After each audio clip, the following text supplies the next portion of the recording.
हाय मित्रांनो, माझ्या नवीन व्हिडिओमध्ये तुमचं स्वागत आहे। आज मी बनवणार आहे झटपट बुर्जी पनीरची। तर तुम्ही माझा व्हिडिओ पूर्ण बघा।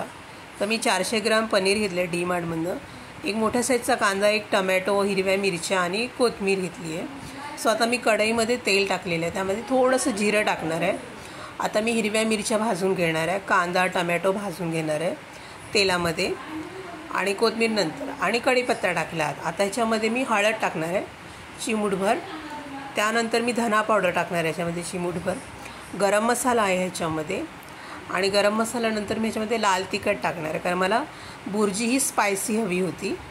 सो आता मी हे पूर्ण तेलामध्ये भाजून घेणार आहे एकदम छानपैकी कांदा टमॅटो, आणि आता हे बारीक गॅस करून भाजत येणार आहे। आता मी पनीर आहे ते किसून घेणार आहे किसणीने, तुम्ही बघू शकता। आणि आता आपले पनीर किसून झालेत आणि कांदा टमॅटो पण एकदम छान भाजून झालेत।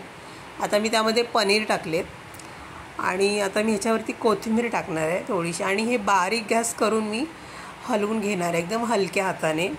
तुम्ही माझ्या चॅनेलवर नवीन असाल तर प्लीज लाईक करा, शेअर करा, सबस्क्राईब करा, आणि ह्याला एकदम बारीक गॅसवरती बनवायचं। आता मी आता हे हलवून झालं, याच्यावर मी झाकण ठेवणार आहे आणि एक 10 मिनटं ह्याला अशी वाफेवर शिजू देणार आहे एकदम छानपैकी। सो आता आपले 10 मिनटं झालेत का बघूया। आपले 10 मिनटं झालेत, आपली पनीर बुर्जी ही रेडी झालेली आहे, तुम्ही बघू शकता। अशा पद्धतीने पनीर बुर्जी बनवायची एकदम। आणि व्हिडिओ आवडला तर प्लीज लाईक करा, शेअर करा, सबस्क्राईब करा, कमेंटमध्ये मला नक्की कळवा। थँक्यू।